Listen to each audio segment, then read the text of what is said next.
नमस्कार मित्रांनो, बघा आपले पाउचेस आपण स्टिकर स्टिक केलेले आहेत आणि स्टिकर स्टिक करून बघा किती म्हणजे छानपैकी आणि मस्त स्टिकर स्टिक केलेले आहेत। अजून ह्याच्यामध्ये प्रोडक्ट म्हणजे जी आपली पावडर आहे ती आपण फिल केलेली नाही आहे।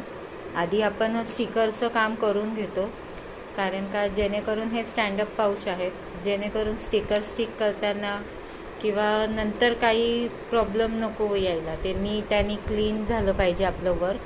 त्यामुळे स्टिकर स्टिकिंगचं काम आपण आज कंप्लीट केलं आहे। सगळे स्टिकर आपले स्टिक झाले आहेत। स्टिकर स्टिक करून फ्रंट आणि बॅक दोन्ही साईडला आहे। फ्रंटला आपलं नाव आहे, आपलं ब्रँडचं नाव आहे, आणि बॅक साईडला तुम्ही बघू शकाल तर हाऊ टू यूज म्हणजे प्रत्येक प्रोडक्टच्या बॅक साईडला आपण ते केलेलं आहे की पॅच टेस्ट इज कंपल्सरी।